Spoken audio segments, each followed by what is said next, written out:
Hello, everybody, and welcome back to SNATM, SSN of the movies. I'm here with Tom, myself, So where we go ahead and we sit down and we review all the movies that we want. Some are good, some are bad, some are birdemic, and some are even worse than birdemic and are postal. But thankfully today, we're not talking about Postal. That is dead and buried. We're also not talking about Doom, even though that was on the docket. Tom did remind me that there was this little independent that was coming out by this no-name director, made by this indie director that I've never heard of before, but apparently he's an up-and-comer, called Army of the Dead. So with that, we decided, you know what? Let's go ahead and Doom, our video game review franchise, will continue next week, where we will sit down and we will talk about Doom. It will happen, I promise. We're not avoiding Doom or anything. For fuck's sakes, if we watched Postal, we're gonna watch Doom, okay? it's much better than Postal, But yeah, and that says something. right, yeah, right. But yeah, we are actually here to talk about the film known as Army of the Dead, which I was hoping when it was released that it was going to be some sort of a sequel-esque or like a spiritual successor to Zack Snyder's Dawn of the Dead. It's not. It has nothing to do with it. There's no relation to it at all. It's just completely different. It's almost like it's its own universe. Almost, right? Almost. And yeah, we're gonna sit down. We're gonna have some talk. You're gonna see by the title, it says question mark with the spoilers, because I was talking with Tom, and in all honesty, you can't really spoil this movie. Like, the premise is pretty base. It's like literally it is explained within the first 10 minutes of the movie, and then the rest of it is just seeing what happens afterwards. But yeah, it's a movie. And we're gonna talk about some of the actors and director and all that jazz. Some of that which you will actually recognize from a previous SNATM that we did. Funny enough, we have some returning guests, some returning actors, but not from the same franchise, which is kind of neat and nice. But let's go over some of the stats. We're gonna start off with, obviously, this movie came out on May 21st, 2021, directed by Zack Snyder. Which, if you don't know who that is, and Tom, myself, and Lib talked about him yesterday on the SSN podcast, is not a divisive director, but not because of not because he makes like controversial films, but it's more in the sense that either you like a style or you don't. And Tom is on the side. I don't know about yet. I don't know after this one, but Tom at that time was more on the side of, I'm a fan of Zack Snyder. Lib was like, I don't know. And I was more towards like, yeah, I think I like him. Because let's talk about some of the films that he's made. He has made 300, the slow-mo masterpiece of abs and sweat. All right? Muscles and sweat. That's all you could ever want. Watchmen. Sucker Punch, which out of all of us, I believe Tom's the only one who enjoyed the film. Like, fully enjoyed it. So. Yeah. I enjoyed the cinematography. I thought that stuff was really cool, and some of it was very imaginative.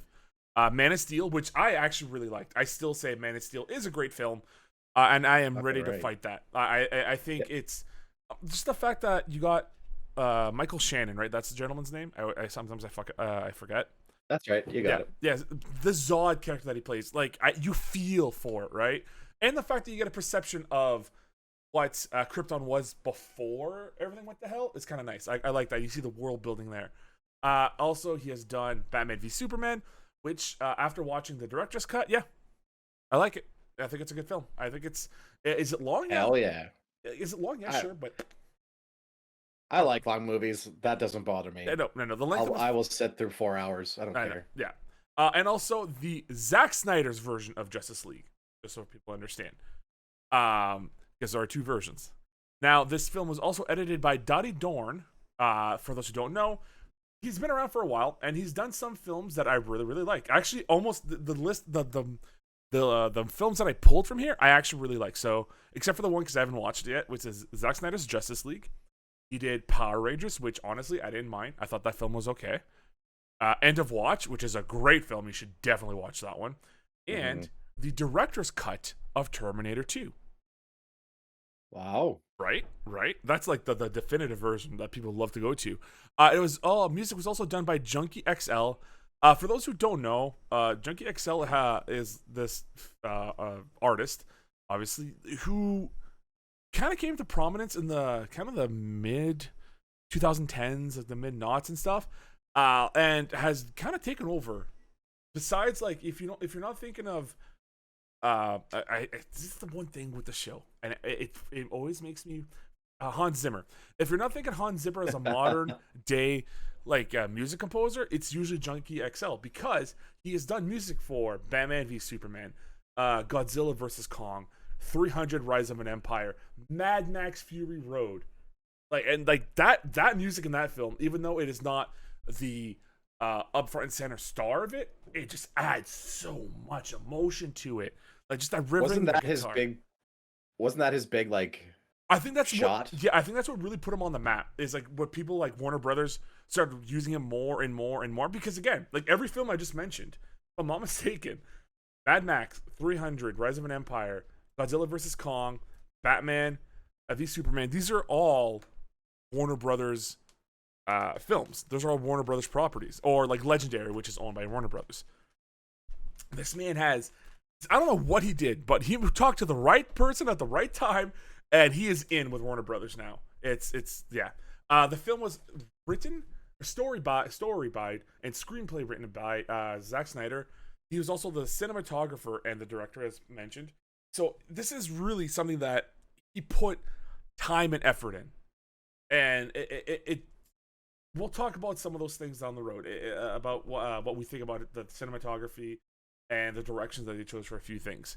Now we got to talk about damn stars. All right, one of the biggest stars, obviously, David, motherfucking the Animal Drax Batista. All right, or Deacon.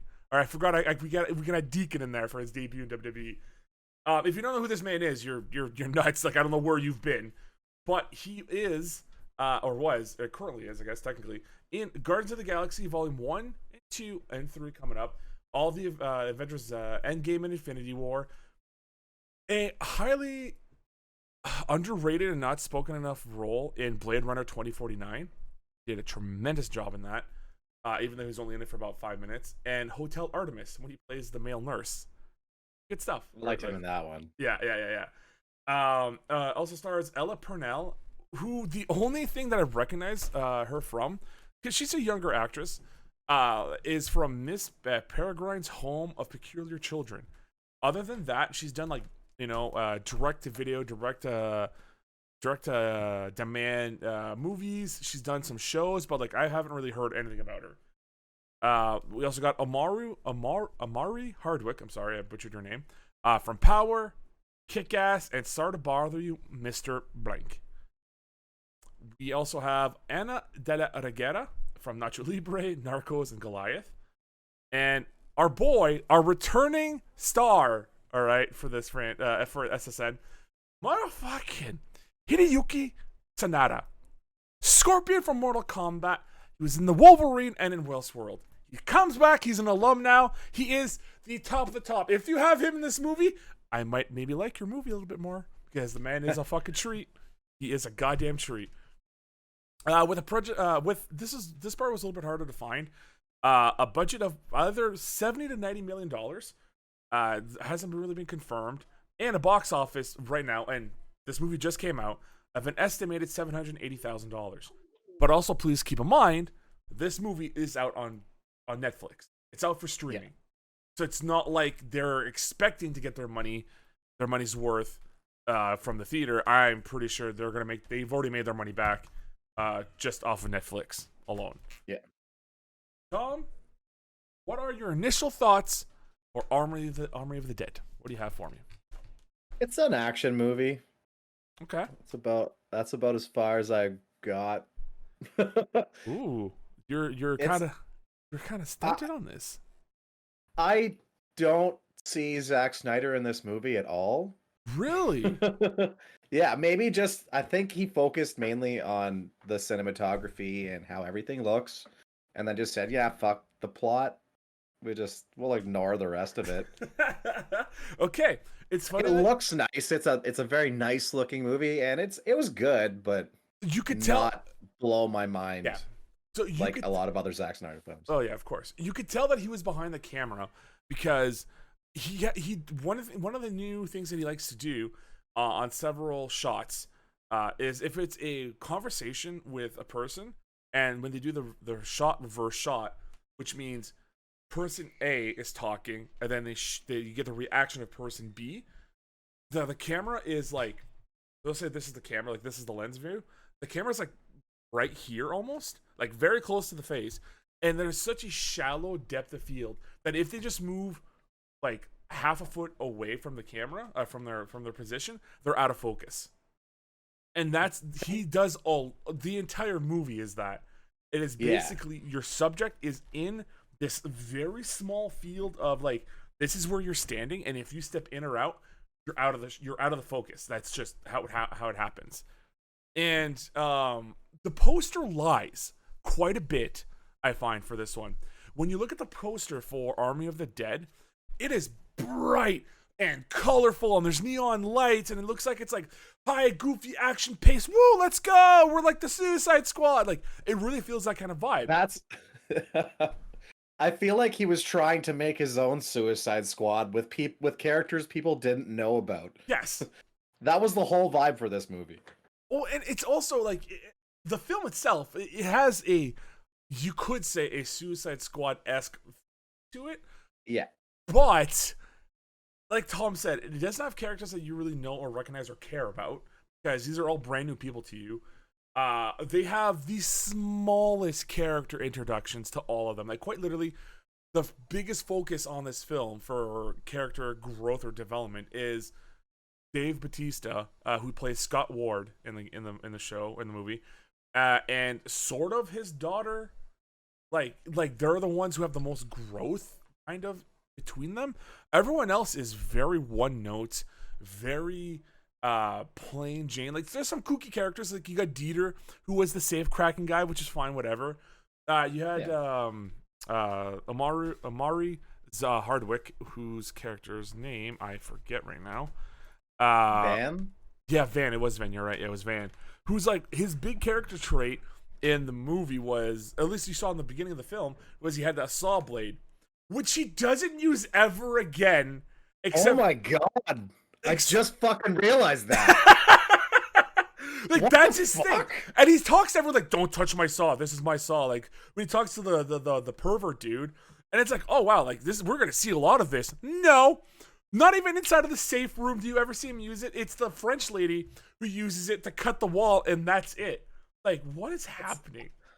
I know what, I never clued that together until now. That's very fucking sad. And like, that was like the prominent part of the trailers. Yeah. You see him sawing through, and then that scene is at the very intro, Yeah. when you're introduced to all the characters. Yeah, very much so. Like, I did like that part, the little opening montage. Oh yeah, with the Elvis music and all that playing or whatever, like the Las Vegas song playing, it was great. Like, it set up, it set a vibe. And I'm like, okay, this is gonna be like kind of not quirky, but a little bit cartoonish, a little like lighthearted. It's gotta have some fun. Nope. No, they go fucking dead hard serious in this film. Like, they try to make you feel. And to Batista's credit, dude, that man's got range. Like, you see a guy that size, you don't expect him to be able to cry. He fucking cries. You don't expect him to have like jokey moments that's outside of like Guardians. He's got it. He's funny when he needs to be. He's serious when he isn't.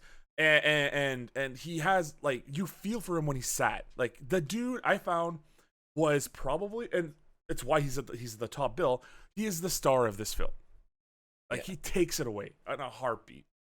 Fun fact for those who don't know, there was another actor that was in here. I barely even want to mention this guy's name, but we're gonna do it just for the sake of, because he's such a piece of shit. Yeah. Comedian, actor, pedophile Chris D'Elia had he starred in the film. He was supposed to be the helicopter pilot, but when the story broke about him and about pursuing underage women and sexually harassing them and all that, what ended up happening is Zack hired the comedian Tig Notaro to replace him, and they, with his own money apparently, CGI'd Chris out the entire film, so you never see him, and she is in that role instead. And there are scenes where it looks pretty decent. Like, I think it looks pretty well. Like, it would be hard to tell that that she was a CGI'd in person, but then there are other moments where, because of his shallow depth of field style right now, well, like as an example, they're at the airfield. Pista and his friend, oh dear lord, Maria Cruz is talking to Tig Notaro's character, Marianne Peters. The blur is artificial for her, and it just, like, I could tell, and it's because I've gone to school for it, and maybe some other people might be able to see it as well. But there's also, I didn't go to school for this stuff, and I noticed a Okay. lot of it. Okay. Like, I also went into the movie knowing that Tig replaced Chris D'Elia's spot. He spent $30 million to put Tig in this movie. And, like, good for him. Cut him out. Yeah. Like, good for fucking Zack to put a stance on. It's like, I don't care if this is gonna, like, it's coming out of my own pocket, or, you know, like, this might hurt the film franchise or whatever, the film in itself. I don't want this pervert in my film. Gets him out. Good for him. Not to mention the role that he plays, I think, made the part. Yeah. Because if he played like the rapist security guard that was in the quarantine camps, yeah, maybe it wouldn't have been a problem. Maybe they would have left him in, because you see him die horribly. But it could have been the helicopter person who kind of comes back later on, and it just wouldn't have worked that well with him. No, 100%, 100%. I almost wish he was the shittier character, just to watch him die. Yeah, like he could have made it like way more gory, just to, like, you know. Oh, you mean like when the fucking tiger fight happens? Oh my god. Yeah. Yeah. So overall, I think, I think I kind of agree with Tom. Like, it's a film, like, it's an action film. I think Zack put a lot of effort in the cinematography, and it shows. He doesn't do his super slow-mo stuff, which I appreciate. He does have his slow-mo shots, but they're done, I think, perfectly. I think he has discovered his style, and all he needs to do now is, and this is going to be hard for him, and it's not an insult to the man at all, but he's going to have to learn to either let go of the screenplay and let someone else write it, or he has to learn to, like, maybe I'll just do cinematography and I'll have a different director, or I'll let go of screenwriting and I'll concentrate on these two things. Because did he have as much creative control on Dawn of the Dead as he did during this one? So the thing with that, no, if I'm not mistaken, because he was still pretty fresh on the scene, that's like the film that really put him on people's watch list. And it was a story from George A. Romero, obviously. Like, George A. Romero wrote the original one back in the 70s. And he was pretty much following that template with his own little specific quirks, right? Like, the coloration of his Zack Snyder films there. Some of the styles of, like, the up close shots are there. But he wasn't the director that he is now, so he didn't have that kind of pull. Yeah. And it shows. It does show the difference between the two. I will say this. He's controlled himself with his color correction. Because in this one, it is not as muted or as super saturated, depending on which film you're talking about, that he's done in the past, right? Sucker Punch, hard on the greens, very like water-based depression colors, like blues and greens and some blacks. I look at 300, it's very brown and red and, like, more toned in for violence. Batman v Superman, it's very muted colors. So it's like the blue and the red cape isn't as vibrant as it normally is, and it really kind of matches more of, like, the Dark Knight vibes. Things like that. Like, I think it's very, very obvious that on this one, I think he kind of realized there has to be a happy middle, and he found it. It's not too bright in certain scenes, and it's not too muted in others. I think it was well done. I'm trying to think if there's anything else that we could talk about before we go and start talking about the plot here. Fun fact, there's a trivia here that I can throw at you guys for you. So the beginning scene where there's the couple who crashed their vehicle. Yeah, so we're just gonna do spoilers, guys. It's watch the film in all honesty, because like it's more about the visual appeal than anything else. It's not really about the story in this. There's a scene where there's a car crash, and I guess what he decided to do, which is very bonkers to me, is to get the actual impact of the vehicles hitting together. He actually had a red camera, which are like, depending which version you get, the lowest version is like $10,000. He had one of those, whatever version he had, in the car, and actually left it in so and had the cars smash each other.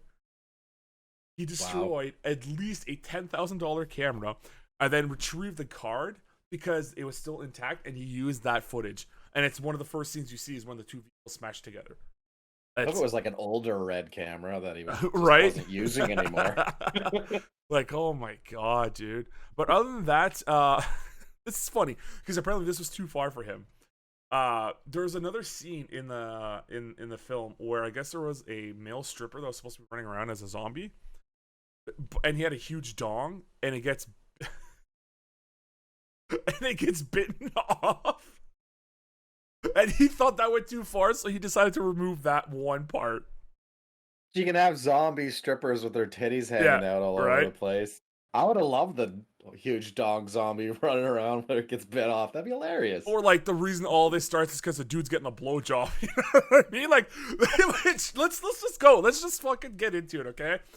Fucking, if I could think of a quote that would encapsulate this film before we start, it'd be this: lobster rolls.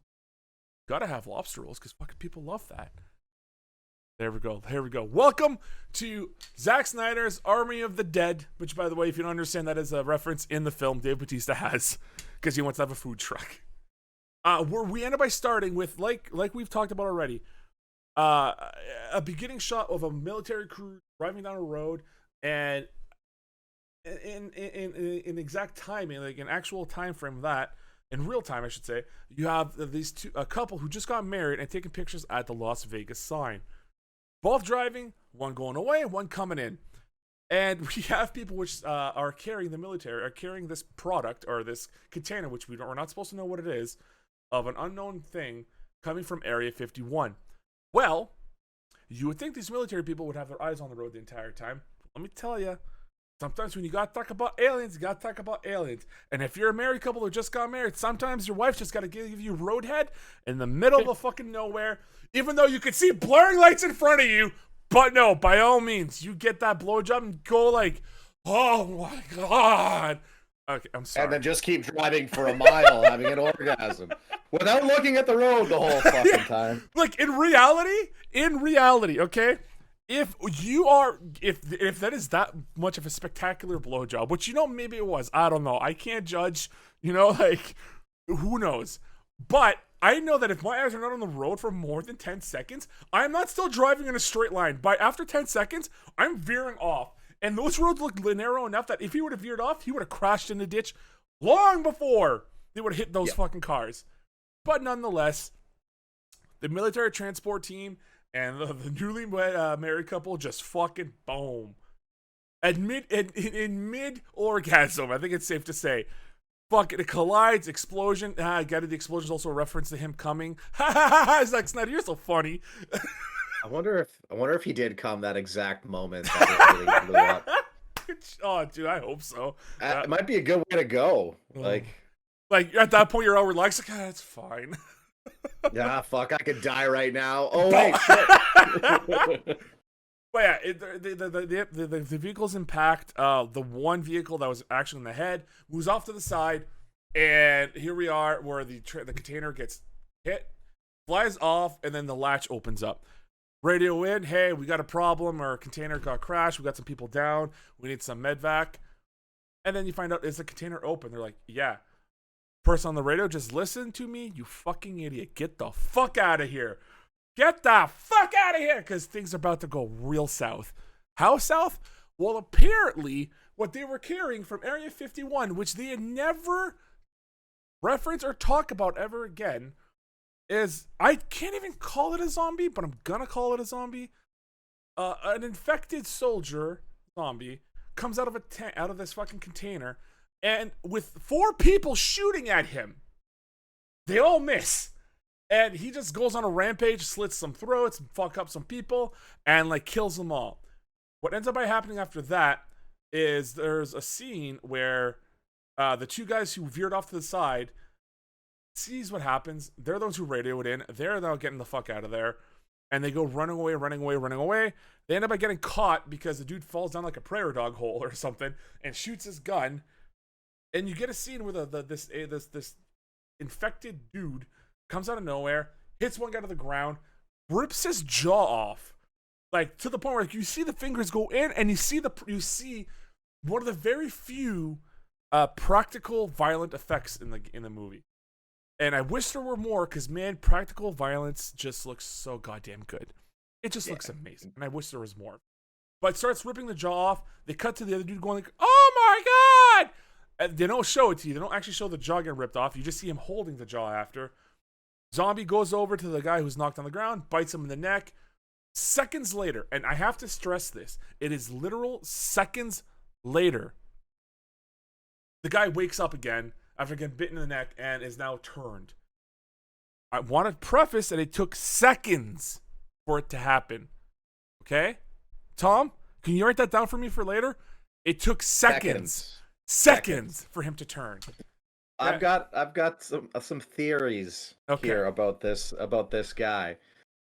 Okay. Is this the start of the zombie apocalypse?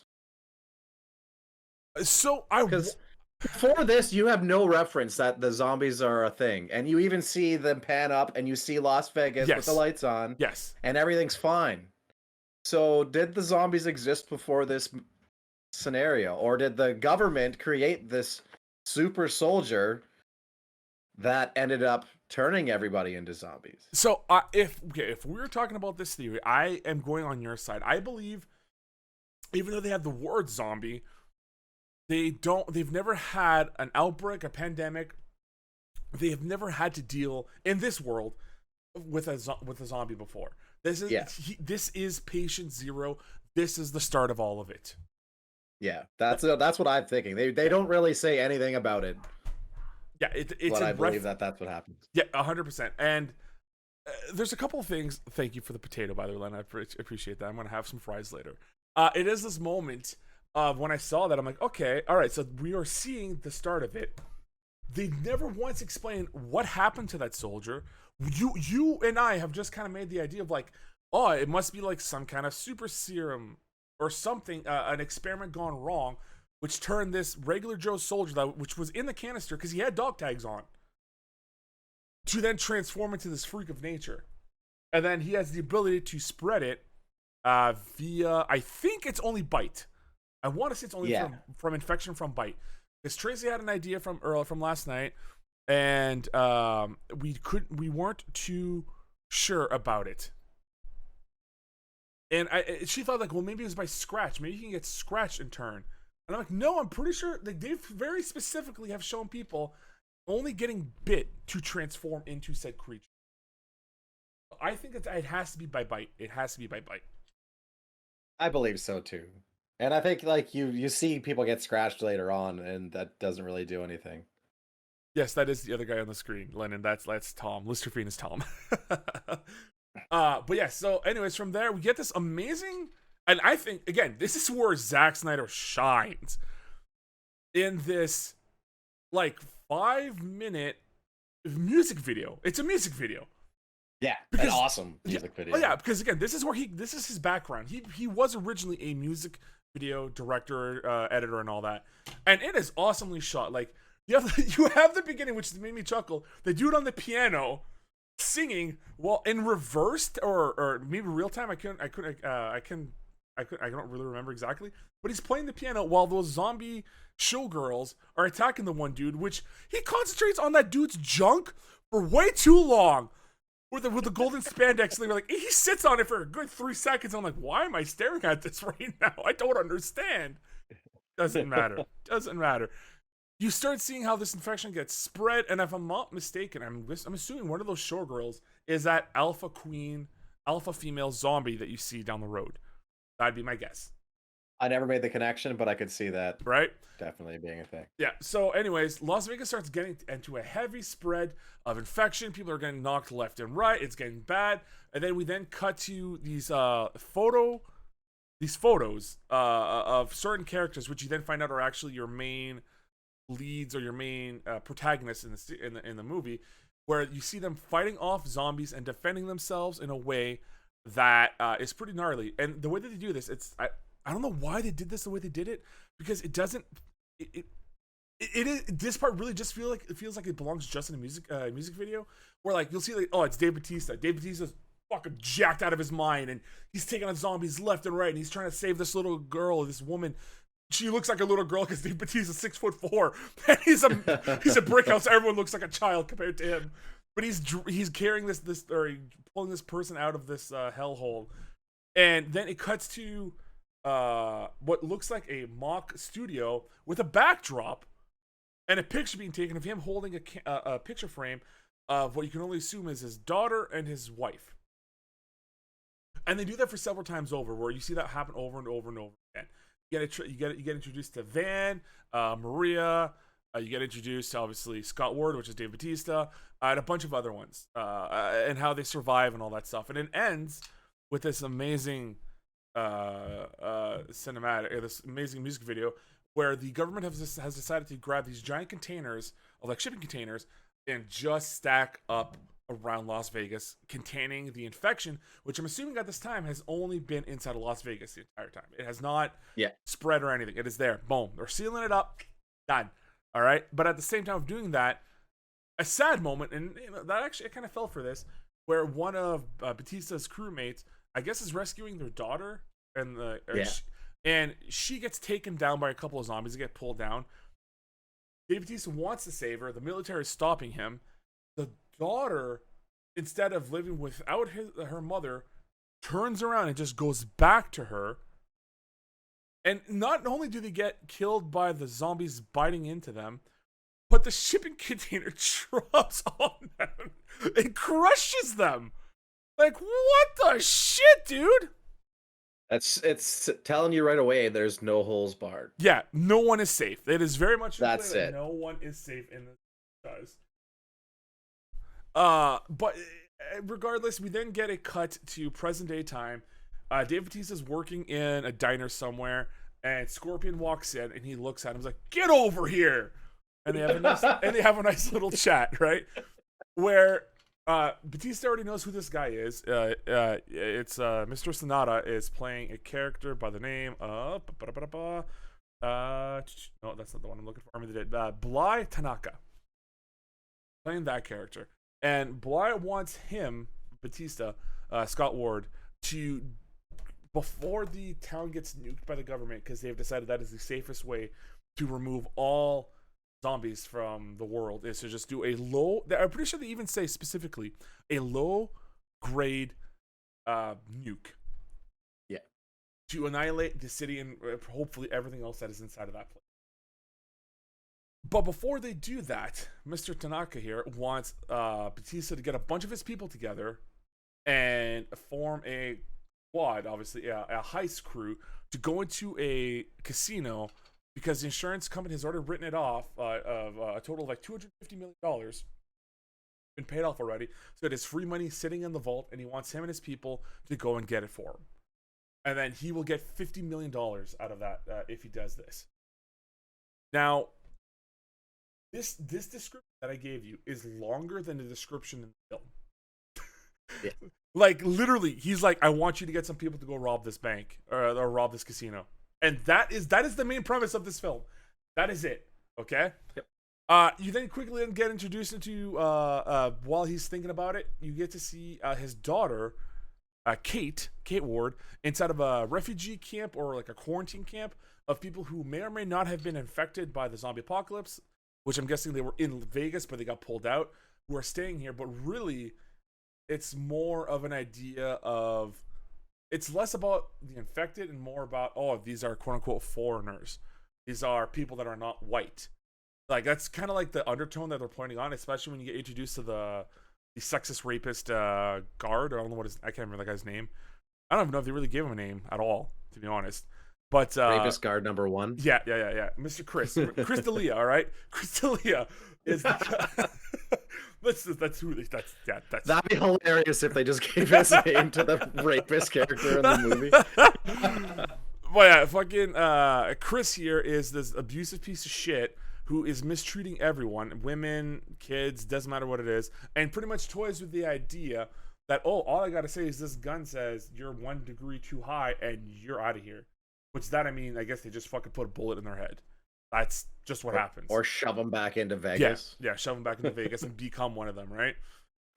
And while this is happening, Kate is trying to defend this mom of 2 kids from being harassed by this dude.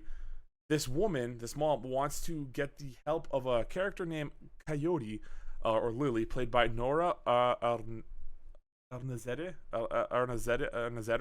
Not too sure. But she's supposed to be a French character. And she has the ability to get people in and out of the strip and successfully maybe or unsuccessfully, depending on what happens, get money, get with the resources that they need to get the fuck out of there. Kate says don't do this, it's not a good idea.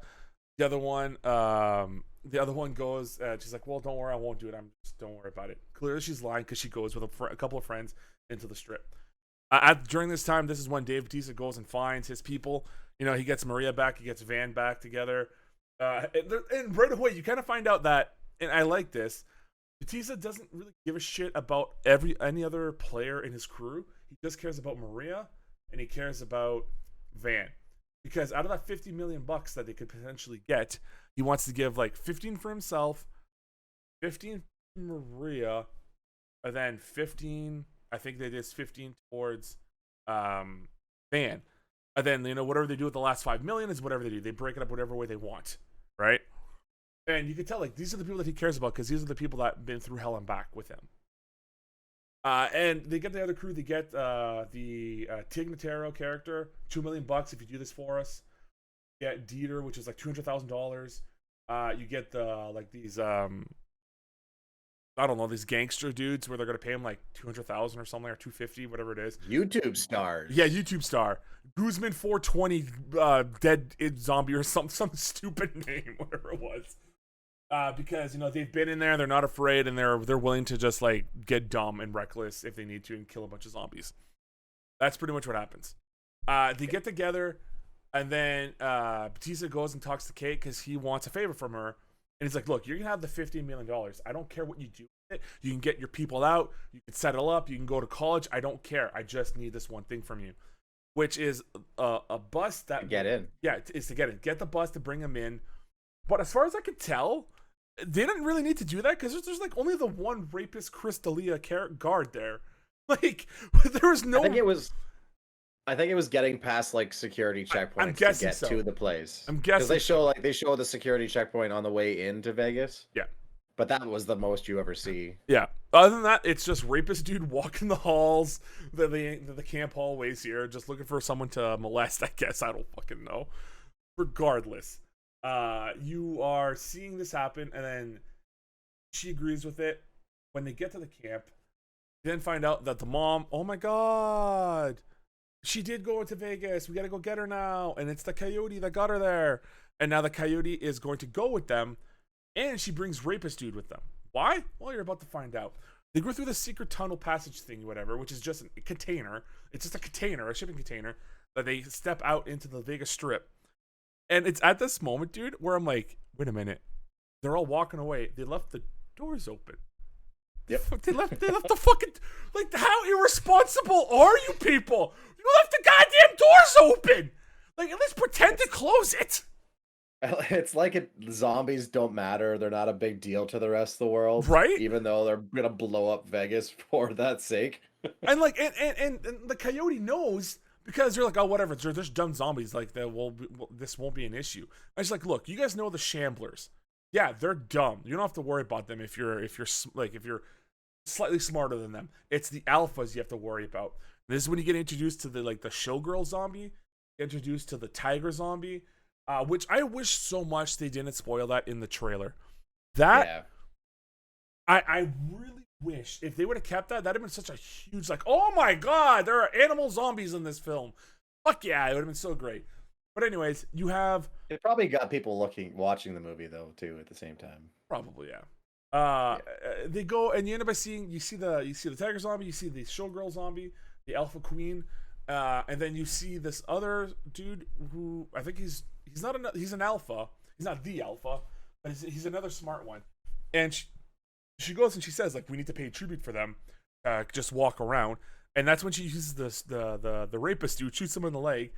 They grab him, they leave, and they continue with their journey. What happens next is I didn't mention this before, but I'll mention it now. There's this a new member of the party that gets joined by Mr. Tanaka, excuse me, who's like his security guy, his security personnel, who will go with them to help them out find what they need inside of the casino. You then find out really he's there because he's got an ominous mission that he wants to hide from everyone. And to show you how evil he is, while they were on the bus getting to the camp, he tries to talk to the one gangbanger, gangster lady. And right away she just goes, "Don't talk to me because I don't trust you." What? I'm sorry. What interaction is this? Why are you so vicious right away? Like, what is, whatever. This is the story. He's the corporation, man. You gotta fight the machine. So this is where the script kind of like starts crumbling a little piece by piece. So to right away to make sure that he looks like a bad guy, when they go through a maze of zombies, of shamblers that are asleep, he leads her the wrong way to just get killed. Why? Because he's bad. That's the explanation. It's just, he is bad. And then he locks her in the room full of the shambles while everyone else tries to make an exit. Guzman, who was like friends with her, which like their relationship was the one that I cared about the most at this point. Yeah, he's like, where's her name? Where's her name? Where is she? Where is she? Where is she? Is she safe? You know, like that kind of shit. And he's like, oh, I'm sorry, man. She went the wrong way and she got hit by shamblers. And like she has a pretty gnarly fight scene inside of this area. This is one thing that kind of confused me though. Before they go into any of this fucking zombie area, yeah, they ask when they're all huddled together in a circle, who's killed zombies before? Yeah. Dieter raises his hand because he's just a locksmith and he's never done that before. Yeah.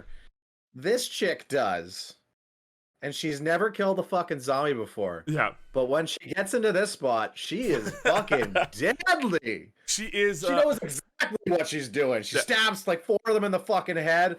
Then, that moment. How? Yeah, that moment that you're talking about where like she makes a noise or something gets set off so some of those shamblers wake up because they're in hibernation or something. She tries so quietly to eliminate some of them. And it was pretty gnarly. Hey, Lep. We're like stabbing him in the head and not just letting him drop. Like she carries them down. Another starts waking up, stabs them right away. Like, it was really cool. Like it's an awesome scene. And then when they start waking up, she's like, "Ah, shit, here we go again." Just starts blasting, just finger blasting away. Bang, bang, bang, bang, bang. Getting rid of them left and right. And it's pretty gnarly. And I'm like, all right. So he traps her in, the evil dude, the evil security guy, traps her in this room. And I'm like, all right, so that's the end of her. You don't see her die. I'm like, all right, that's the end of her. This makes sense. This. I understand what happens. He says, "I'm sorry" to Guzman. She's, she got separated. They came with a life. She's dead. She then just proceeds to bust through a fucking window, still fighting, not bitten yet, taking people left and right. While this is happening, the rest of the team, they can see this and decides not to help her. They're not helping her. They could have saved her because there's a point where she's about to run and they start grabbing her. And Guzman, at this point, is like, oh shit, like I might accidentally shoot her. Okay, fine. But you could still save her life. No. It would also help if he aimed down the sights of his fucking gun. Instead of doing one point in the goddamn movie. Why does he have to shoot it on an angle the entire fucking time? Oh my god. How are you accurate? Yeah, like he lands a lot of headshots for a man that's doing that. He does. It's unreal. But anyways, she starts finally getting overwhelmed, gets taken to the ground, still hasn't been bitten yet, okay? I want to point this out. And Dave Bautista, the man that can, like, soon we're about to see, who can throw a 150-pound poker table across the room, is just like, oh, dude, I gotta walk an extra 10 feet. That's just... I'm like, I'm already going this way. She's over there. Like, I gotta tie my shoes. Like, I don't know if I really want to do this. That's what it feels like. And then she goes, she finally gets bit, and then Guzman's now, no. and instead of shooting her in the head for a mercy kill, decides to shoot, because they're all carrying gasoline tanks on their back for the helicopter. They decide to shoot the gasoline tank and blow everyone up. I'm sorry, okay? Shoot her in the head first, so she doesn't feel the scorching blast of heat exploding her chest as everything else dies around her. And also, gasoline doesn't blow up like that. Just want to point that out. Well, that might have been the most accurate way that it happens, though, compared to any other movie that I've seen. It is like, you see the bullet go into the plastic. It ignites. And plastic. And you see, like, it clearly looks like he shot through plastic. Yeah. And then you see the ignition on the inside, and then the explosion. But so that's Zack Snyder being smart and knowing what he wanted to see. And that's a bit of that slow-mo, right? Because the bullet, again, smart use of the slow-mo that he likes. Bullet exits the gun, goes into the can, destroys the plastic. Like you said, you start seeing those sparks, like that ignition of the vapors of the fuel, and then it expands. I just know I've seen from a former friend of mine, I know for a fact that gas doesn't necessarily like expand like that. It usually like erupts, usually upwards from what I've seen, because this friend of ours poured so much gasoline into a fire pit and made a trail of gas to light it up and then explode it, that all we saw and heard was just boom. Like it literally comes up, erupts, and it's gone. Right? Yeah. It's not this beautiful fiery like cloud that you tend to see. But anyway, it doesn't matter. It looks cool. But at the same time, frag grenades don't do that either. Exactly right, but which we will see again. Still happen. Yeah. Which we will see down the road. But anyways, that is your first real loss of the squad, because the rapist Crystalia doesn't count because he's a rapist. Crystalia, you're a rapist and you're disgusting. I'm glad that you died in this movie. I'm talking about the security guard guy, okay? Anyways, they are taken care of, unfortunately. They make it into the casino relatively without harm after that. And the security guy starts telling everyone, this is where you go, this is what you need to do, bring your gas over here. Elevator's going to be up here for the elevator, for the helicopter. Tignataro, you're going to go up there and you're going to bring your gas. Marie, you're going to help her. Coyote, you and him are going to I don't know what the Coyote and him were going to do, like, according to the plan. Yep. Was it to barricade the doors or something? I don't know. Like, I don't know. I don't understand why they had to separate and go outside, but clearly the security guy had a reason for it. He had his own, motive. So as the helicopter's getting filled, and Dave Bautista has a conversation with Kate, who really wants to go and try to rescue the mom and her power squad, her Powerpuff Girls. It's clearly not gonna happen, but he's trying to like lock her down a bit and apologize for what we find out again. There is this very heartbreaking flashback that I didn't talk about yet that we're going to talk about now, because it happened. It coincides with a conversation that he's about to have with his daughter, where Dave Bautista is saying like, "Hey, I'm sorry that I had to do what I did. I'm sorry that I had to kill your mother." Because we get a moments before this, well, not moments, but like before the heist started, he had a dream or nightmare of seeing his wife reanimated as one of those things, smashing against the door trying to get to Kate, and very sad because he wants to like he could just bip her in the head with the gun that he has. He puts it down because he can't do it. This thing now starts rushing towards him, and he's just, again, because he's Dave Bautista, is just holding her back super easy, but he's crying and he's hurt. Pushes her against the wall, and to make it more intimate, or more of a, not just a, like, you're just another monster, very gently and sadly stabs his wife in the head, and like doesn't go full in, just like enough to kill her, pulls out the knife. And the dude is distraught. And this is what I'm saying. Dave Bautista can fucking act, man. Like, I know that he's a big dude, so like just put him in action movies. You can put him in a serious role, and I would fucking believe it. This man can act. He has grown so much since his days, like, first starting on Guardians of the Galaxy and all that. And I want more of him now. I really do. Ugh. Well, even for this movie, he was supposed to be part of Suicide Yeah, Squad yeah, he turned it with down. James Gunn, but he turned it down for this, and also because he got more money Yeah, of course. and a leading role out of it, Yeah, so it kind of makes more sense for him. and honestly, like, yes, could it have been more fanfare, better for it? Like, it would have gotten more attention maybe if he was in the squad because it'd be a higher profile film, maybe. But he just got a leading role, like you said, got paid more, Yeah. and got to show off more acting chops than he would have if he would have been in the Suicide Squad. Yep. And yeah, oh my god, I love him. I love him. We talked about that, Lev. We talked about him as the nurse in Hotel Artemis. It's such a good role for him. But anyways, they have this heart to heart, and then Kate's like, I don't hate you because you killed. And also, she keeps calling him Scott. She doesn't call him Dad. She's like, Scott, I don't hate you for killing my mom. I hate you because of everything else that happened after that. You were not there for me. You were distant. You didn't even talk to me. You didn't want to talk about what happened. And da da da da da.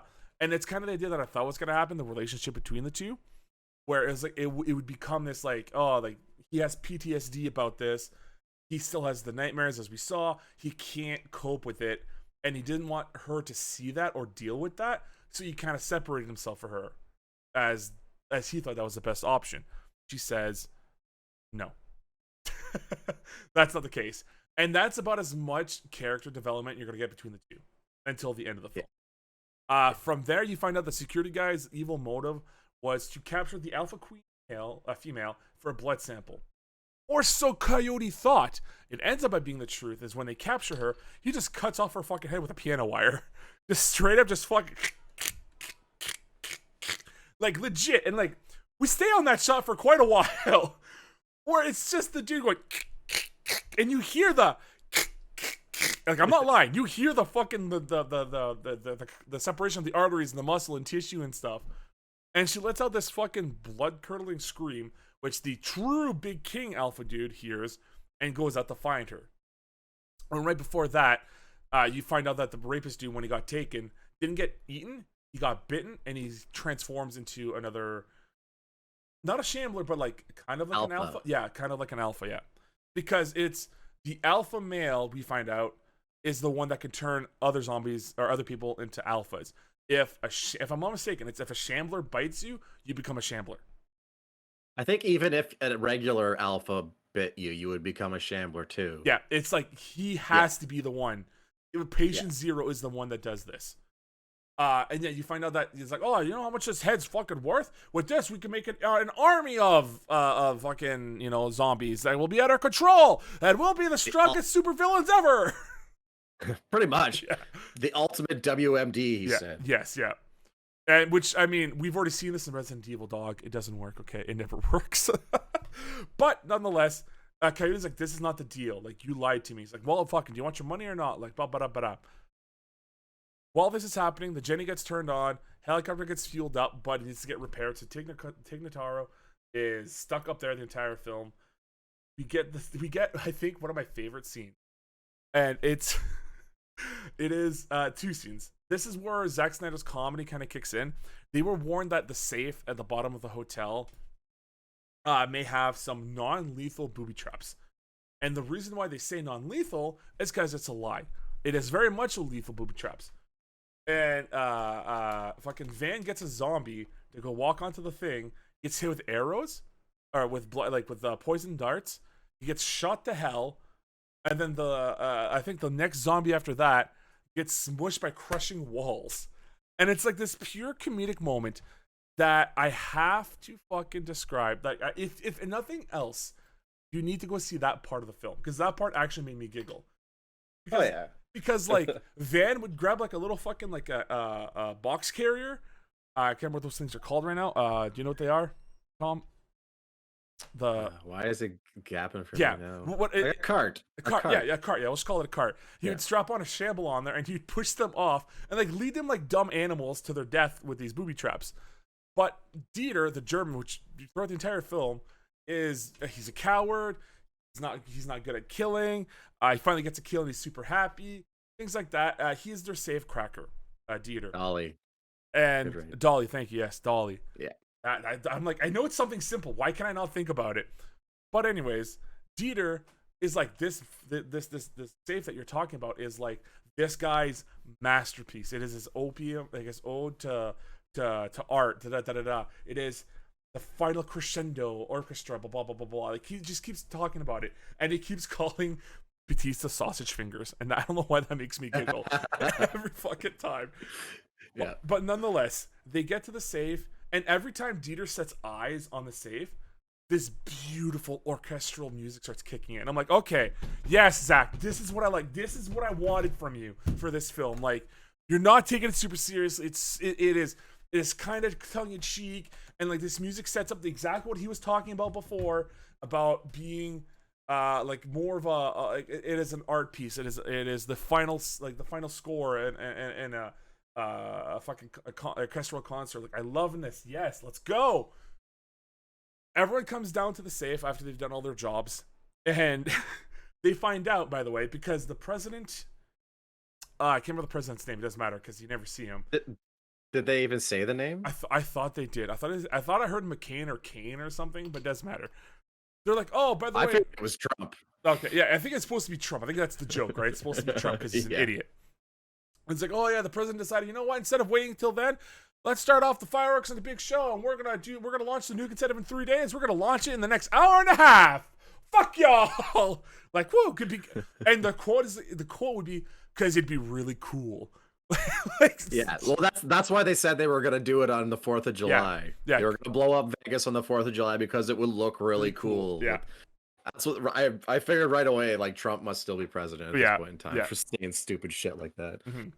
So they find out, like, oh shit, we only have about an hour and a half left to get out of here. And they time it out. They're like, all right, it's gonna take 30 minutes for the safe to open up. It's gonna take maybe another 20 minutes or whatever to grab the money, bring it to the helicopter, and get the fuck out. We have all the time we need. When that happens, Alpha Zombie finds the body of Alpha Queen, and he gets really sad and mad because we find out, which, I mean, they kind of hinted on earlier, that she was pregnant with his baby zombie. Which, when he brings it back to the Olympus, digs it out of her, and it shines the blue. All right, and it's what is the blue? So Tracy didn't notice this at one point, but when Chris D'Elia gets brought over to the Olympus, and he gets bitten, there's a zombie in the back that has blue eyes. And then, like, you see that a couple of times in the movie. And then the baby shines a blue and then dies. And it's like, this is, I swear, this must be either a demonstration to show you it's a different kind of zombie, but they don't talk about it, or this was a plot in the movie that was removed. Because, like you said, there are certain zombies, when they get their heads blown off, a blue shimmer or mist or blood comes out of them. And one even looked like a fucking robot head or something like that when it got shot. I saw that too. Sparks and it looked like what the? Yeah, it was a blue eye, and it looked like it was either like you could see its skull still after getting shot, but it looks like there was like circuitry like zapping. But they never explain it. They never touch upon this at all. Zack, you can't take that out of a store. Either you take that out completely, or you have to explain what the fuck's going on, man. Like, what is happening? He wanted to put Cyborg in a movie somehow because they're not gonna fucking do it anymore. So he figured he'd just like jam it into Army of the Dead somehow. Every zombie with blue eyes is actually Ray Fisher in zombie disguise. But anyways, it sounds like something for the Snyder cut for the right. Like, this is clearly not the Snyder cut. This is not the Snyder cut will be something completely different, I'm sure.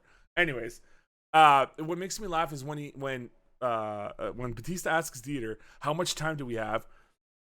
He fucks up the safe and he's like, do you know what this is? Do you know what those 4 locks are?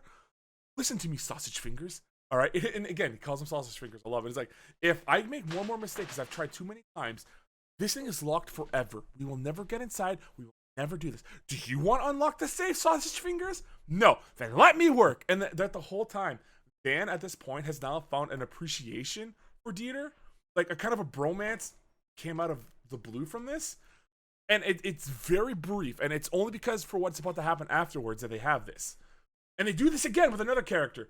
It's in this. Oh, they do. They do. I know what you're talking about. Yeah. Yep. And it's only in this part here that they show that there's kind of a bromance now between Dieter and Van.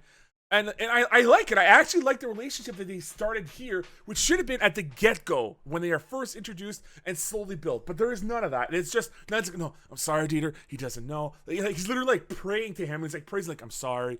You got this. Shh, what do you need from me? Like, do you want a coffee? Do you want some water? Like, it's awesome. Like, I like what I'm seeing here.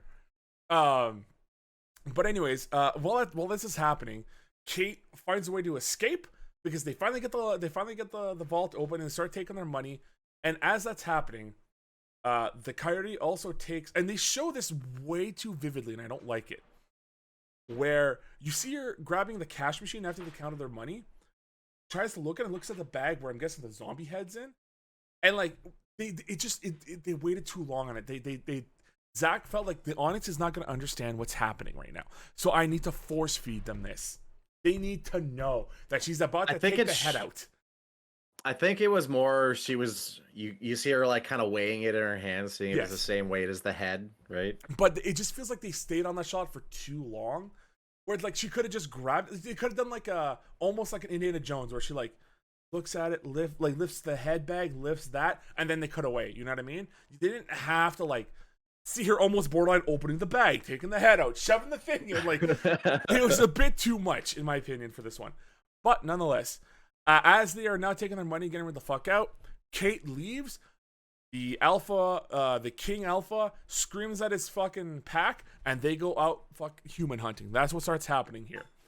And as that happens, they start rushing down to the hotel, and they have a conversation at this moment in the hallway between Maria and Batista, and where it's like, don't you understand? I didn't come here for the movie, for the money. I came here for you because I love you, and I was hoping something could happen from this. And Dave's like, oh, I'm sorry, I'm a giant goofball. I thought I'd fuck everything else up, like I fucked this up. I'm sorry. And then like they're still kind of like angry at each other, but then he's like, all right, Kate, let's go. Kate, and again, Dave Batista, I believe him when he's like, Kate! Like, I feel, like, I actually believe him when he's like, oh, he's panicking because his daughter's not here. He's like, where the fuck is Kate? And he's like, oh, no, like, she's gone. We have to go get her. She's like, Maria's like, don't worry. I'll come with you. All lovey-dovey again. And it's like, I don't understand. And they do this, Tom, just for the moment when the elevator opens. There's a zombie that comes by, grabs her head, and Dave, I don't know why Dave doesn't shoot. He could shoot, but he doesn't. The zombie grabs her head. She goes, oh, and he just cracks her neck open like a fucking 180. And you see the bones stick out, right? And then like the blood squirts to show that she's dead. She's fucking dead. And then there's a fight scene that happens here.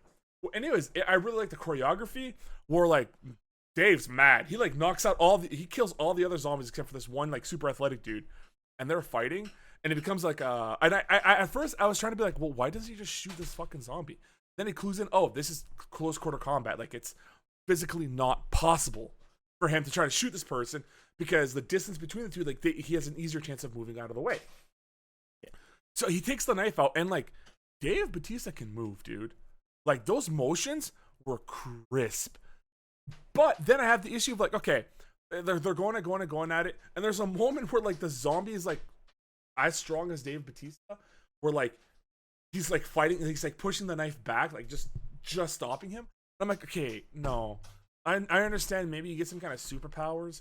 This is the animal, all right? This is Deacon Batista we're talking about, the man who perfected the spine buster in WWE. Okay, his delivery of the spine buster, where he would jump back up on it like from his knees up to his feet, was amazing. All right, no one did it better than him. No one. Not even Arn Anderson, the inventor of the spine buster. Like, it is beautiful the way that Batista does it. You're telling me that this zombie is able to, like, fight back that well? No, I don't buy it. I don't fucking buy it. I believe they have super strength. The alphas have some sort of super strength. Well, we do know that Daddy Alpha does, because, oh my god, when he finally decides to go up to chase Kate, the alpha zombie starts breaking the ceiling of the elevator, and as Van and Dieter have a choice, they're like, do we get out of here, or we go for the money? They both look at each other. Dieter's like, the money. He's like, yeah, let's go get the money. They ran over. Worst choice. I don't know what was going on there, but sure, all right. they go and they go grab the money. The fucking Daddy Alpha comes down, and he goes. And I swear to God, there's a moment where I thought one of the zombies passes Daddy Alpha a piece of rebarb. I thought that's what happened in this moment. Yeah, here. that's his spear. Yes. Okay. And as that happens, both Dieter and Van start shooting him. Awesome headshots, like, but he's got a metal faceplate. And at this point, after at least 3 shots to the head, and it's not working, maybe shoot him in the legs, like in the kneecap, like try to stop his mobility at least a little bit. No, we're just gonna blast all of our ammunition to the head. They were hoping to get it in one of the eyes. Right? Like, and it happens a couple times in the film where like they keep shooting him in the face shields. Like, just shoot him anywhere else, man. Let's just whatever. You get this pretty cool fight between Van and Daddy Alpha. And Alpha Daddy here is just stronger, faster, and not as smart because he's a savage. But like it's kind of fun. It's kind of cool because you get moments of like where you see Van, like he's punching and stuff, and like he's hitting him hard enough, he's drawing blood. But Daddy Alpha just fucking slaps him across the way, and like he smashes into the wall. Where if that would be anyone else, that man would he'd have a concussion, his head would be busted open, whatever. Continues fighting. He gets like slashed in the face. He gets pushed around. Big time. And it's to the point now where, like, I'm pretty sure by the looks of it, he tries to go for a punch, and in Dragon Ball Z fashion, Alpha Daddy just grabs his hand and, like, breaks it. And, like, just, like, crunches his hand. And, like, he can't do anything with the other, and he's about to die. Dieter to the rescue, grabs, I don't know what it was, I think we'll just call it a shovel, smashes it over the Alpha's head, makes him stumble. He then pushes Van into the safe, into the giant, the safe, and closes it. And as he's closing it, he turns over, screams at Van like, "Help me! Ah!" And it's like, but you did this. You pushed to me. Thanks, well. Your cam set was looking fantastic. And pushes him in as the Alpha pulls him away and the vault closes. Now Van is stuck in the vault. Before anyone says anything about what happens down the road, just chill, okay? Just chill. We then end up by seeing what ends up by is like a rescue mission where the Coyote and Dave Bautista make it to the roof by cutting into the wall where they use the finally we see the saw get used again, cuts a hole into the wall and they run out with Guzman. Security guy who betrayed them locked them up in there to take the head and bring it back to Scorpion. Ends up by facing yeah. to bring him over to Quan Chi and stuff, you know, to make a whole army about the undead. It all makes sense now. Right? The plot makes sense. It's so connected. We just didn't know. But yeah, he ends up by fighting the tiger, who just the violence so far has been like. It wasn't a fight. It wasn't a fight. You're right. It wasn't a fight. It was not a fight. So this scene here, okay, the movie so far, the violence has been like 14A. Sometimes bordering on rated R on a couple of them, but like more or less, the violence has been okay. It was like headshot, blood, whatever. This scene of the tiger messing this guy up, where like it pushes him against a pillar, it slashes at his back, it bites his chest, like chews at his arm or his foot, and then finally, and this is not a quick scene. This is literally lasts, I want to say, 5 to 6 minutes of this. You're just watching this dude getting mauled by this tiger, and it's to the point where at the end, finally, as he rolls onto his back, his neck is slashed, blood spurting on both the right and left side. There's like nothing left for this man to do, and he finally realizes that he doesn't have the zombie head. He has the cash counter. The tiger just puts like one paw on his chest, bites his head, and again for like 10 seconds stays on this shot where it's a crunch, rip, and like, all right, that's gonna be the end of it. No, it's not. It's not the end of it, Tom. Because what happens after that, Tom? What happens after that? What happens after that part? His fucking skull gets torn off. Oh my god, so when you think of the movie Face Off, think of that, but X-rated, okay? Yeah. Like, the tiger literally just peels, and there's like slimes, like trails and everything, just peels off his face. Oh my god, dude. And I'm like, this is... Well, hey, was their skull gone with it, or was it just his face? I feel like half his skull was gone with that. Parts of his skull was missing, like, if I remember this correctly. Like, he was...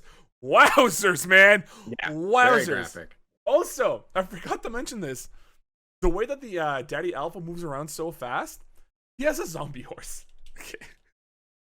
He has and I sat there and I asked Tracy, I'm like, does the zombie horse eat meat? Like, how does the zombie horse stay alive? I don't understand what's happening right now. Why does he have a zombie horse? Why is this a thing? Why can't he just ride the zombie tiger? Whatever. All right, that dude's dead. The fucking Coyote, Guzman, and Batista are running in the casino trying to get to the elevator to go to the top.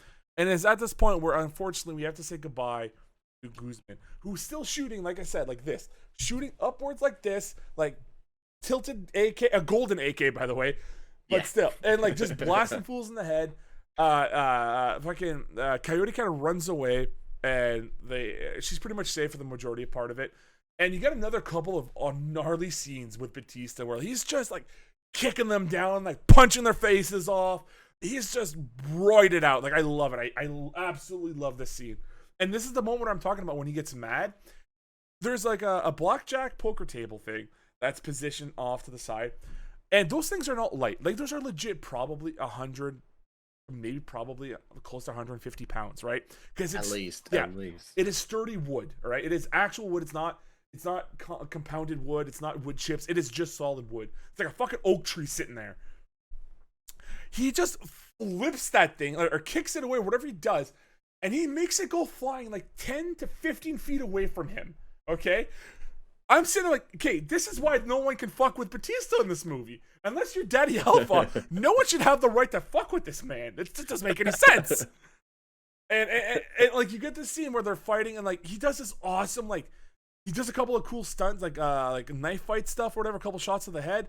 And then he like rolls, or he gets like thrown onto a table, and he rolls off it. It looks so sweet. Guzman gets taken down. He starts getting bitten, and he sacrifices himself while money slowly and slow-mo falls around him. And it's like his dream come true, being surrounded by all this money. Pulls the pin of a grenade, and like Tom said, when this shit explodes, instead of just being like a frag grenade going, and that's it, it is fire and brimstones, family. All right, I'm telling you right now, my schmucks, it is just like hell just exploded from the earth, and it reaches like an extra 50 feet away from him, almost burning Batista to the ground. All right, it was insane. I don't understand why, but cool. It looked pretty, and this is what in the process of this running around shooting zombies, they have lost all of the money that they have come here to get. Yeah, they have none of it anymore. It's it is that moment where it's like, well, this is now like everything they've done is all for naught, or it is this moment now where they get it to the roof and they're about to run away and make it safe, clear it safe, and the alpha zombie, Daddy Alpha here, is now on the rooftop with them, and they're like, oh shit, what are we gonna do? I think at this time. I think it's at this time where Batista tries to get a couple shots to the head, doesn't do anything because he's got the face shield. And it's like, just shoot him in the leg! Shoot him in the kneecaps! Come on! Something! No. Instead, what they do is Coyote sacrifices herself, telling them to leave, because she pulls out the zombie female head. It's like, this is what you want, isn't it? Come on, motherfucker, let's go. Come on. Now get away from them, you bitch! That kind of moment, all right? And it's at this time where they very sneakily, the Alpha Daddy Alpha grabs the rebar pipe that he had, and throws it and pretty much impales Coyote to the wall as the other ones are now flying away. He decides, all right, Daddy Alpha's like, I'm going to go after them and I get my lady back. I'm going to get my lady's head back for something. I don't know. We try to like smush it back onto the body. We'll have to wait and see. You see him cut back to the Olympus and him trying to put that head back on the body.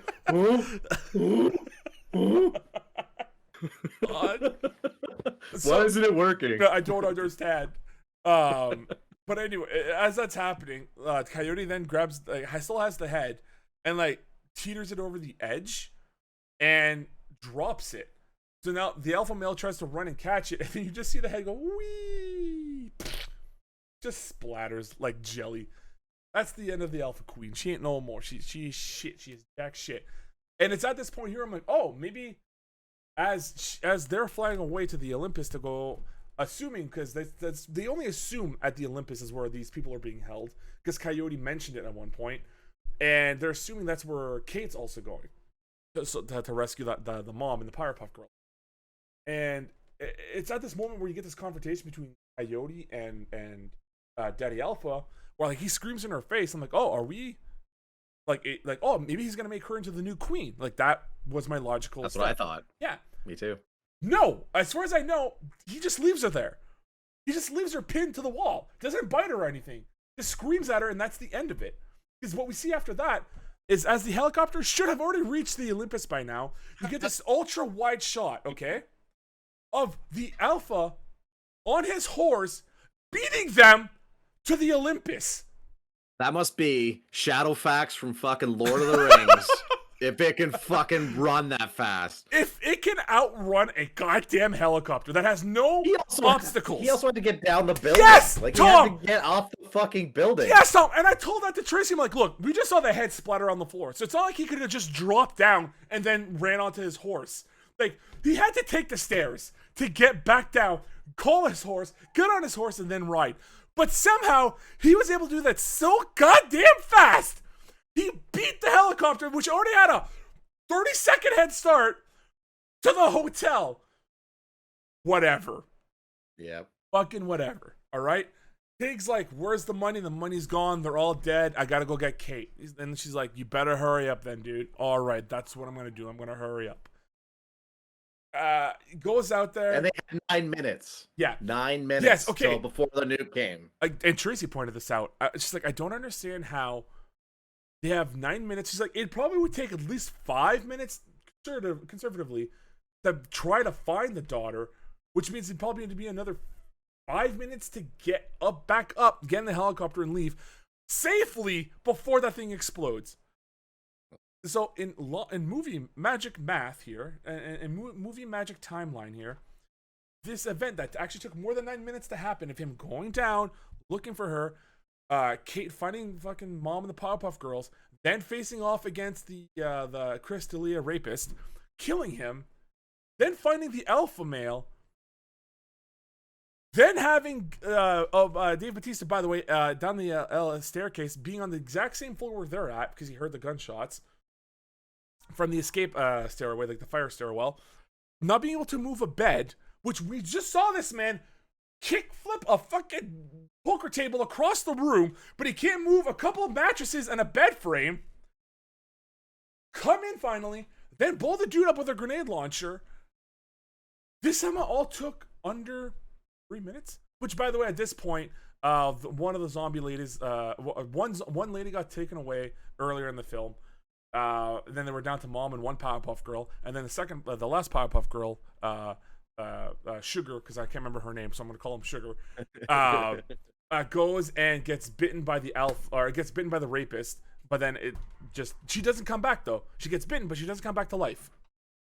Okay, even though we just saw we saw earlier. I don't know if you remember this. I asked you, Tom, how long did it take for someone to turn? 60 seconds. 60 seconds. Okay.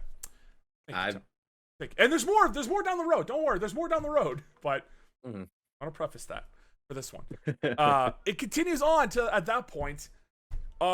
They've blown up the zombie. He's off to the side. He got all discombobulated. He lost his face shield. And Bautista, mom, and Kate make it to the helicopter. They're about to fly away. And instead of just going up and then away, they kind of drift slowly off the building, giving the zombie, the Alpha Daddy, enough time to run, jump, and land into the helicopter to fight Bautista. And I'm sitting there, I'm like, okay, this movie could have ended, with them escaping, with the nuke blasting, and then we have a couple of survivors. I would have been okay with that. No, all right. Instead, we're gonna have a fight between Alpha Daddy, Dave Daddy, and the ladies off to the side, not doing anything. They're fighting, and this is the point where fine. Dave Bautista has met his match, and I'm okay with this. It makes sense to me. Why does it make sense? Well, simply put, it is because this man is like the OG. If I'm not mistaken, this is Patient Zero, right? This is the actual first zombie, right, Tom? It's like Wesker. He's the Yes. Wesker. Yes, he's like the Okay. Wesker of the group. Yeah, that's what I would be led to believe here.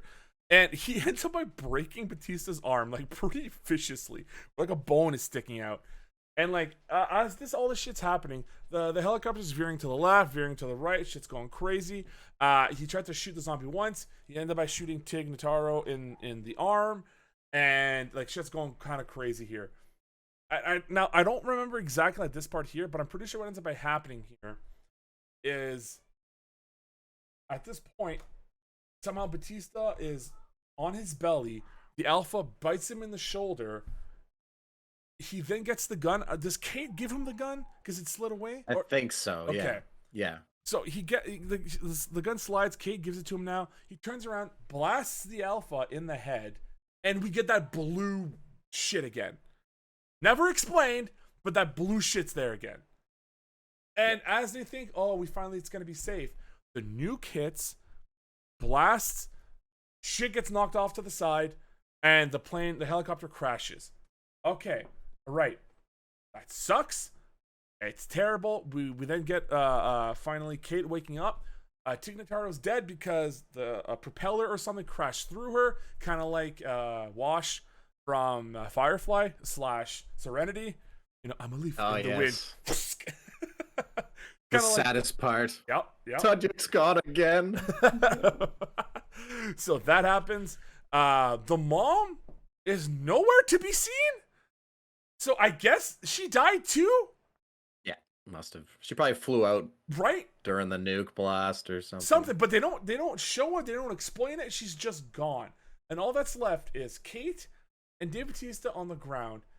Bautista knowing that, oh shit, I'm bit. I'm gonna turn. And they have like this. They try to have like this heart to heart where now she's okay. She's like, I forgive you, Dad, even though I've been mad at you this whole movie. I'm so sorry. I'm sorry. I'm sorry. And then instead of having like a nice heart to heart moment where like it kind of gets, he finally gets forgiven for his transgressions. Everything kind of goes, you know, like obviously is going sour, and like you just feel bad and sad. Instead, you get this moment of Batista being like, lobster rolls. Need lobster rolls. Everybody loves lobster rolls. Because he wants to start a food truck. So instead of just letting the moment breathe with the sadness, Zack decides to put a joke that just doesn't belong there. It kills the mood. And like Kate doesn't even react with like a laughing sadness, like, you're right, Dad. And she's just like, what's up? Not to mention you could have got the range from Batista in this moment, and really it just goes sour. You don't get any of his range in this part. Yeah. And finally passes. He passes on the floor. And again, Tom, how long does it take normally for people to turn? 60 seconds. About 60 I believe seconds. that was the yeah. All right, about 60 seconds. All right. So he turns, and it's a sad moment. 100%. I get this part because she then has to blast the dude in the head, and boom, Batista's dead. Zombie Batista's dead. It is just Kate left on her own in the middle of a desert.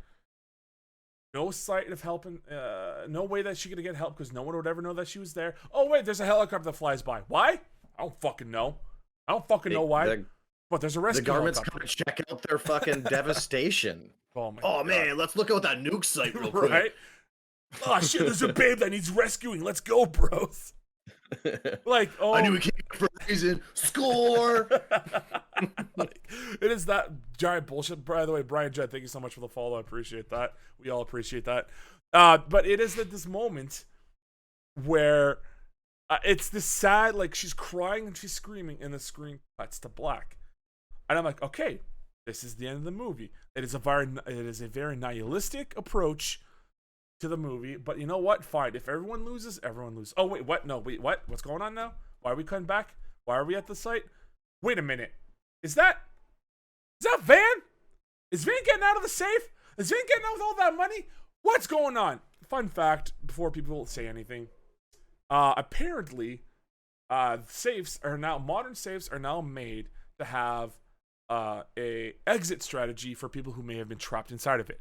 So when Dieter shoved Van in there, he knew that there'd be a way for him to get out at some point. And obviously Van did. He's coming out of the hatch, out of an area that just got literally... Okay? Now, I understand that in this movie, they said that it was a low-level nuke. It is still a nuclear bomb, which emits radiation. Shouldn't Van die of radiation poisoning, or like getting really deformed, or coughing blood out and getting all kind of crazy? Am I wrong on this one?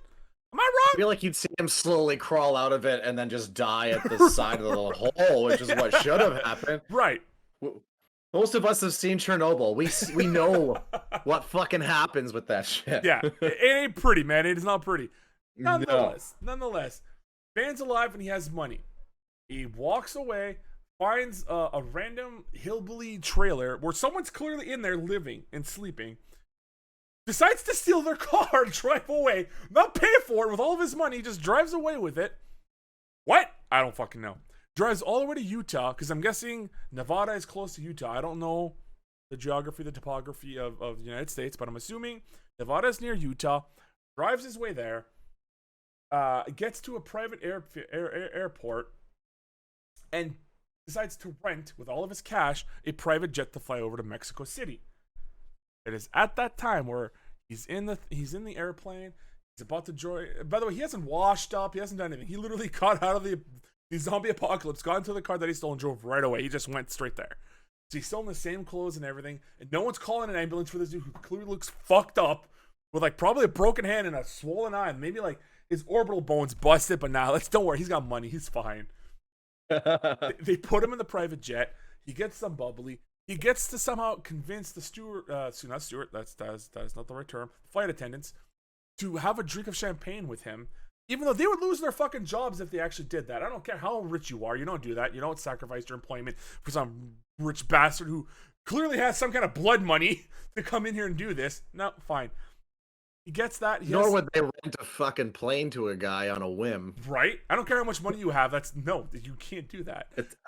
They did say it was a private plane. Yeah. So we got money. Yeah. Oh yeah, that's fine. We'll just take the fucking thing. Yeah. We don't know if that guy's coming back. Like, oh my god, it is unreal, and it can at this point.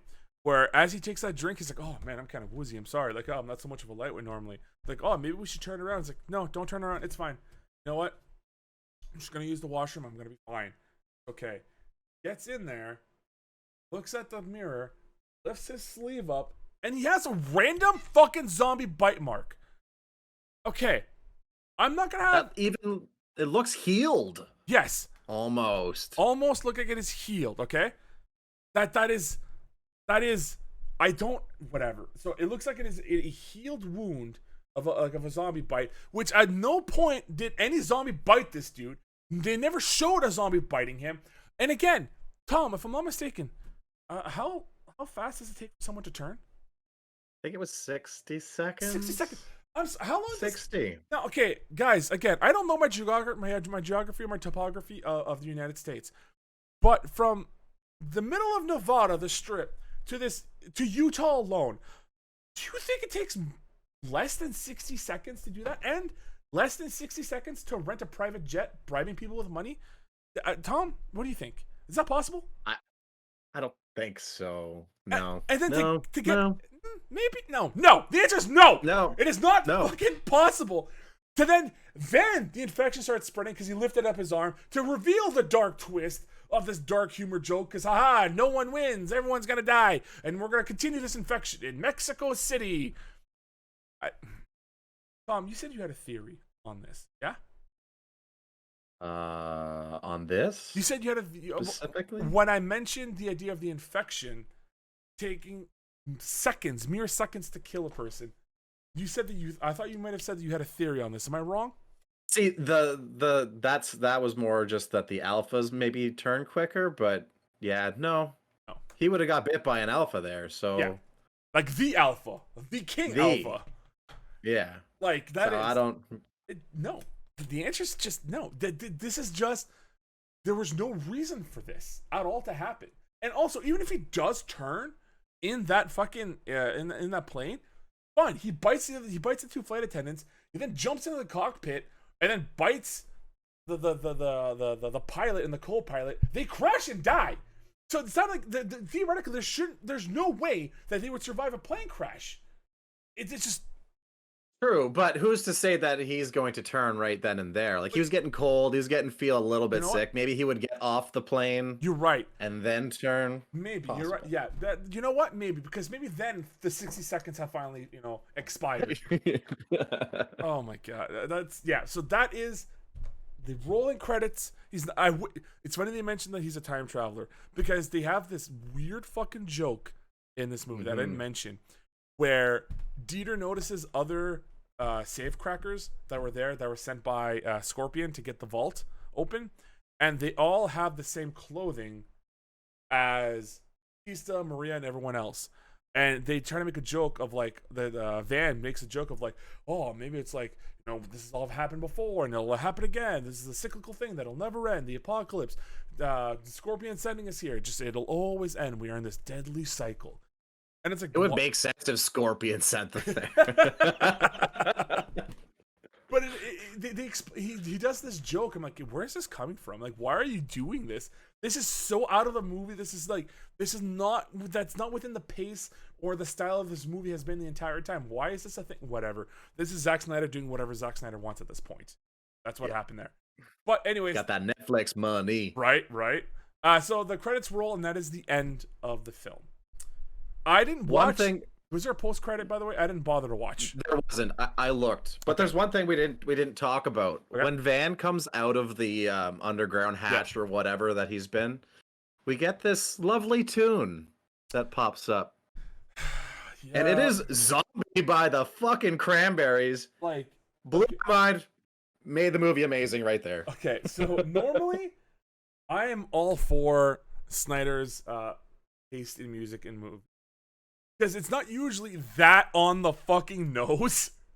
I loved it. But the fact that they actually used the Cranberries' "Zombie" song, it's just like, come on, you could have done anything else. Just do "Sweet Dreams" by Marilyn Manson because the guy looks like a fucking zombie. You know what I mean? Like, do anything. Dude, play a Rob Zombie song, "Living Dead Girl" or something, or I don't know what lurks on Channel X. Anything else? You didn't have to play the goddamn "Zombie" song. I think someone had to do it eventually, and why not Zack Snyder? Right, you're right. Well, with that is the end of Zack Snyder's Army of the Dead.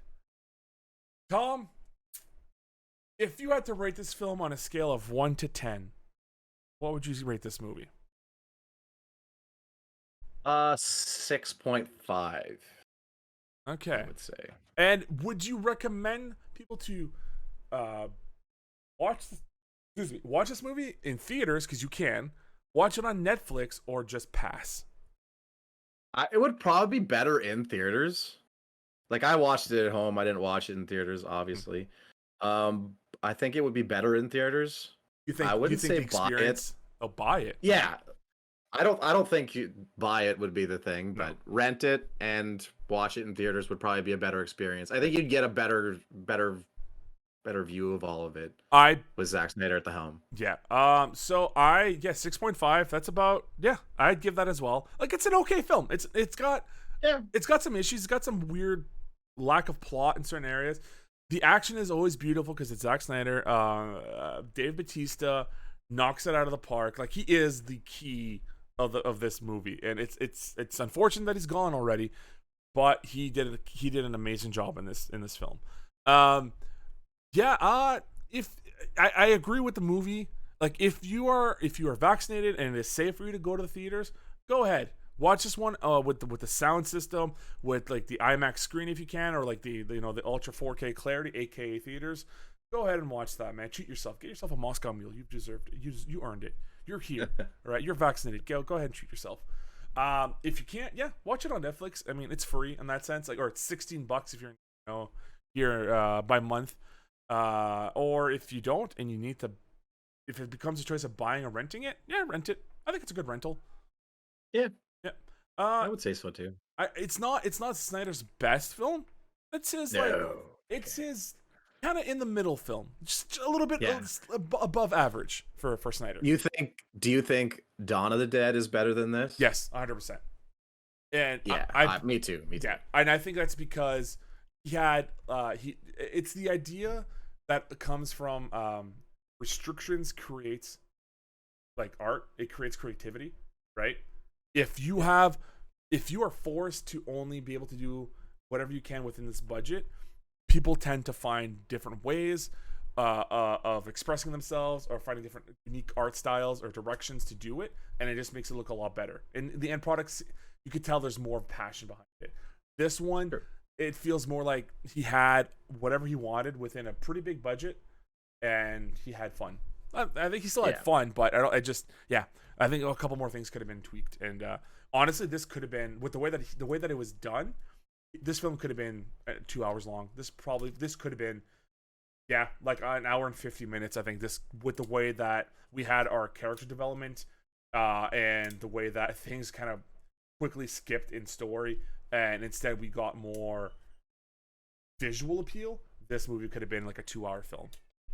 I believe that too. Yeah. But again, it's fine. It's fine at 2 hours. At 2 hours and 28, it's fine. It's good. But yeah. All right, that is a SNATM. I did not plug anything because we did miss last week, unfortunately, and this is our free one, so don't worry about it. All I'm going to say now is if you want to support us, awesome. You can subscribe on twitch.tv/SSNplays. You can see us on Patreon, patreon.com/SelectStarNetwork. We have a bunch of tiers there if you want to go ahead and check out. We would more than appreciate that. You guys are the best. Next week, our patron, excuse me, we will be looking finally at Doom, starring Carl Urban and The Rock Johnson, Dwayne, Mister.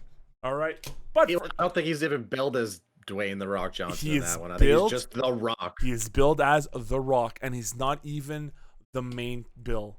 He is like 6 names down. It's insane. But for now, I'm me. That's Tom. Thanks for joining us, guys. We love y'all, and we'll catch you next time. Have a good one. See you later.